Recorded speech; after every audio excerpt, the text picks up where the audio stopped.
4월 24일 토요일 출애굽기 9장 1절부터 12절까지의 말씀입니다. 바로와 모세의 대결이 다섯 번째로 접어듭니다. 바로의 고집이 계속될수록 재앙의 정도는 점점 더 강해집니다. 하지만 바로는 머리로만 깨달을 뿐 전적으로 항복하지 않습니다. 이러한 바로에게 하나님이 내리시는 재앙은 무엇이고 어떤 의미가 담겨 있을까요? 1절부터 3절까지의 말씀을 함께 읽어보겠습니다. 그때 여호와께서 모세에게 말씀하셨습니다. 바로에게 가서 그에게 말하여라. 히브리 사람들의 하나님 여호와께서 이렇게 말씀하셨습니다. 내 백성들이 나를 경배할 수 있도록 보내주어라. 만약 너가 그들을 보내지 않고 계속해서 붙들어 둔다면 여호와의 손이 밭에 있는 너의 가축들 곧 말과 나귀와 낙타와 소와 양과 염소에게 끔찍한 재앙을 내릴 것이다. 아멘. 바로에게는 여호와 하나님이 어떤 분이신지에 대한 자세한 신학 강의가 필요한 것이 아닙니다. 한마디 말씀에 순종하는 일이 필요하지요. 그래서 하나님께서는 순종하기까지 같은 말씀을 반복하셨습니다. 내 백성들이 나를 경배할 수 있도록 보내주어라.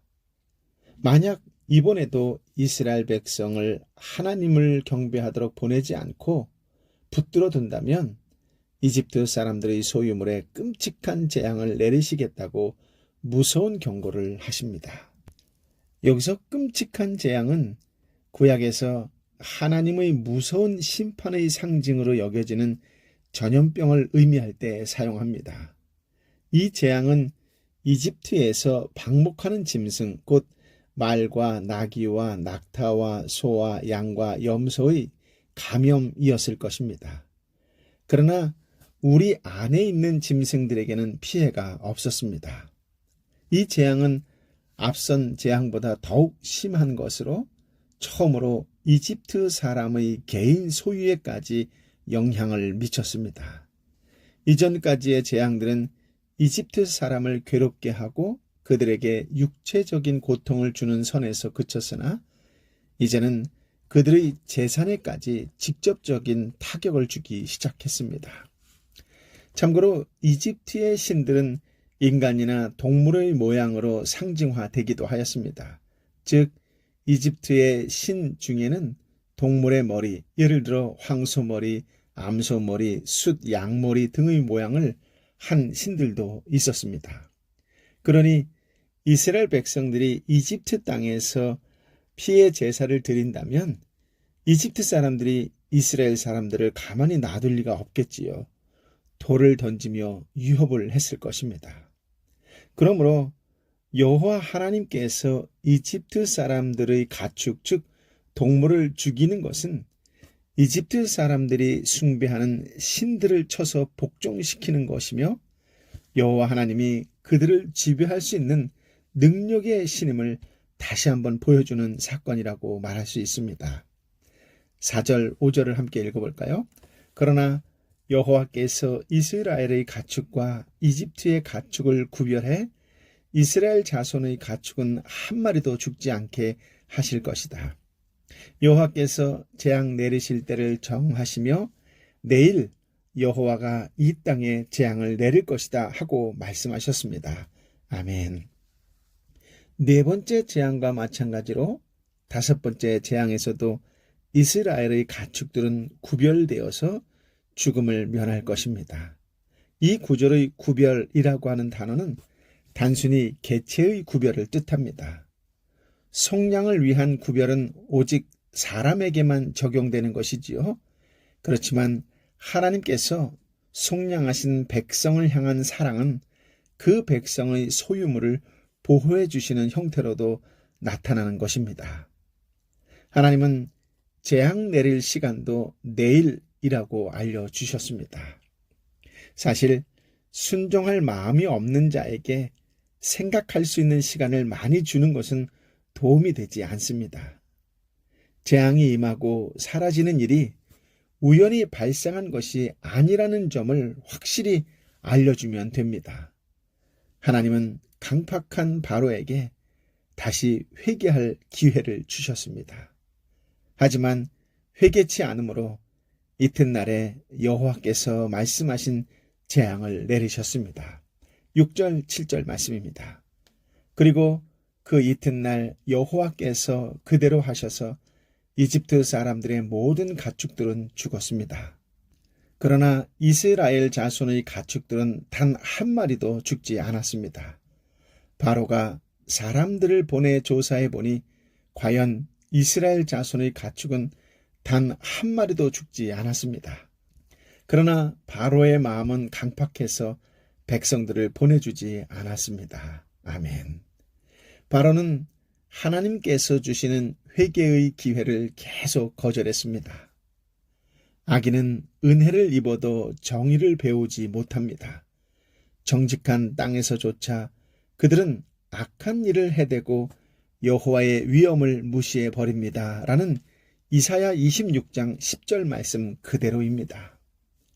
하나님의 진노와 재앙 중에도 하나님은 생명의 길과 사망의 길을 열어주셨습니다. 하나님의 말씀의 순종 여부에 재앙의 질과 구원의 길이 달려 있습니다.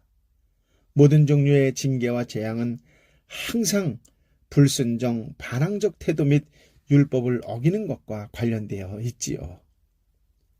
여섯 번째 재앙은 세 번째 재앙처럼 아무런 예고 없이 임합니다. 8절부터 12절까지의 말씀을 함께 읽어볼까요? 그러자 여호와께서 모세와 아론에게 말씀하셨습니다.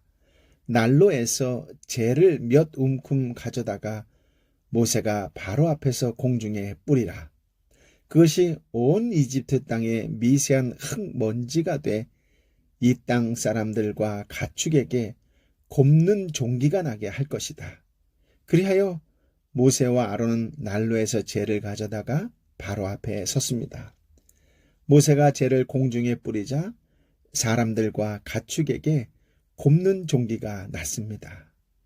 마술사들은 자신들과 모든 이집트 사람에게 난 종기 때문에 모세 앞에 서 있을 수도 없었습니다. 그러나 여호와께서 바로의 마음을 강팍하게 하셨기 때문에 바로는 모세와 아론의 말을 듣지 않았습니다. 여호와께서 모세에게 말씀하신 그대로였습니다. 아멘. 하나님의 말씀이 모세와 아론에게 전해졌고 그들은 난로에서 화덕에서 재를 가지고 바로 앞에 섰습니다. 모세가 공중으로 재를 뿌리자 재는 먼지가 되어 이집트 전역에 퍼지면서 모든 생물 위에 내려앉아 염증을 일으키어 골마 터지는 종기를 유발시켰습니다. 미세한 먼지가 거대한 제국 이집트를 파멸 직전으로 몰아갑니다. 먼지는 아주 보잘것없는 작은 것을 가리킬 때 흔히 사용하는 말이지요. 이사야 29장 5절에 보면 하나님은 많은 원수들은 미세한 흙먼지처럼 되고 포악한 무리는 바람에 흩날리는 겨처럼 될 것이다. 갑자기 순식간에 라고 말씀하셨습니다. 먼지가 비록 보잘것없고 미세한 것이지만 하나님의 도구, 하나님의 심판의 도구로 이용되면 그 무엇도 감당할 수 없는 무서운 재앙이 됩니다. 이집트 마술사들도 종기재앙으로 고통을 당하기는 마찬가지이므로 속수무책이었지요. 이제는 바로도 굴복할 수밖에 없을 것 같습니다. 12절에 보니 그러나 여호와께서 바로의 마음을 강팍하게 하셨기 때문에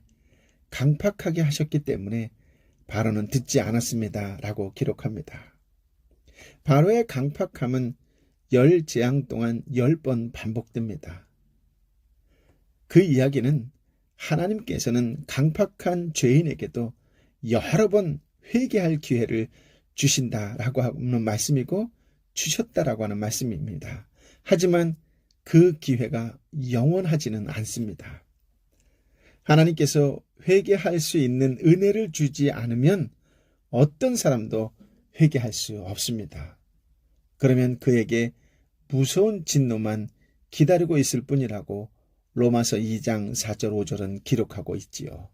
그러니 마음만 먹으면 아무 때라도 회개할 수 있는 것처럼 죽기 직전에 회개하기만 하면 되지라고 생각한다면 그것은 어리석기 짝이 없는 생각이라고 할 수 있습니다. 성경은 은혜의 때를 헛되게 하지 말라고 고린도후서 6장 1절 2절에 권면하고 있습니다. 즉 하나님과 함께 일하는 우리가 여러분에게 권면합니다. 여러분은 하나님의 은혜를 헛되게 받지 마십시오. 말씀하기를 내가 은혜 베풀 만한 때에 너의 말을 들었고 구원의 날에 너를 도왔다 라고 말씀하셨기 때문입니다. 보십시오. 지금은 은혜 받을 만한 때요. 지금은 구원의 날입니다. 아멘. 엘렌 G 화이트이라고 하는 분이 쓴 부조와 선지라는 책에 이런 말이 나옵니다.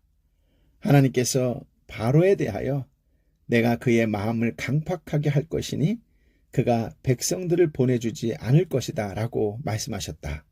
이 말은 왕의 마음을 강팍하게 하는 초자연적 능력이 행사되었다는 것이 아니다. 하나님께서는 바로에게 당신의 능력에 대한 아주 분명하고 놀라운 증거를 주셨다. 그러나 왕은 완고하게 그 빛을 거절하고 그것에 유의하지 않았다. 그가 거절한 무능한 능력이 나타날 때마다 그의 반역은 더욱 굳어지고 결정적으로 되었다.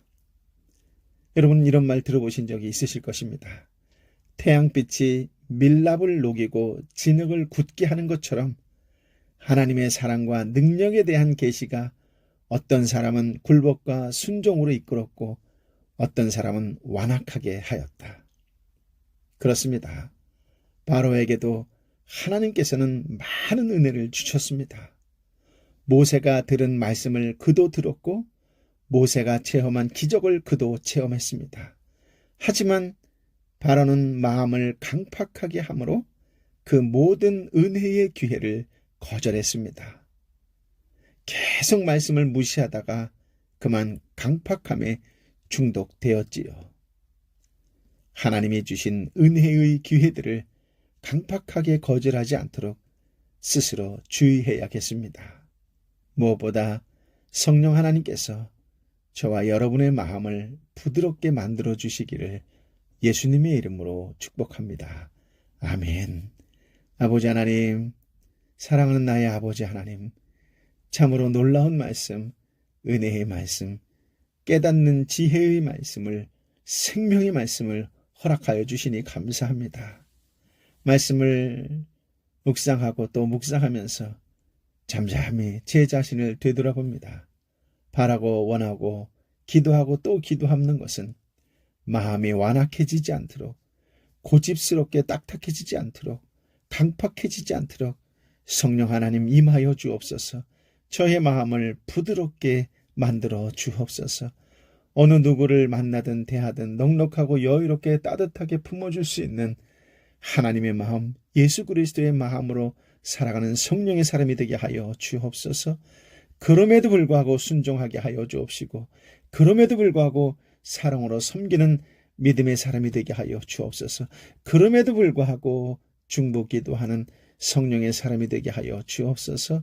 오늘도 아파하고 힘들어하고 지친 하나님의 사람들, 내 사랑하는 이웃을 위하여 한 번 더 기도하는 그런 은혜 충만한 날, 성령 충만한 날이 되게 하여 주옵소서. 오 성령이여 임하여 주옵소서. 내 삶이 하나님의 기쁨이여 내 이웃에게 미소가 되는 축복과 은혜와 구원의 통로의 삶이 되게 하여 주옵소서. 내 삶이 육신으로 경제적으로 아파하고 힘들어하는 자들에게 위로와 격려가 되는 삶이 되게 하여 주옵소서. 그런 중보자가 되게 하여 주옵소서. 이제는 계리어 진리어 생명 되신 우리 주님 예수 그리스도의 은혜와 아버지 하나님의 크신 사랑과 성령 하나님의 위로 역사 교통 충만하심이 오늘도 주신 말씀을 붙잡고 순종하며 살겠노라고 세상 속에 따뜻한 성령님의 인도하심에 따라 사랑으로 섬기고 위로하고 격려하는 축복과 구원과 은혜의 통로의 삶을 살겠노라고 다시금 결단하고 결심하며 세상을 향하여 씩씩하고 당당히 나아가는 하나님의 딸, 하나님의 아들 한 사람 한 사람 머리 위에 저들이 오늘 만나며 함께 기도하고 축복하는 삼터와 일터와 공동체와 열방의 선교사님과 선교지 위에 함께하여 주옵기를 간절히 축원하옵나이다. 아멘.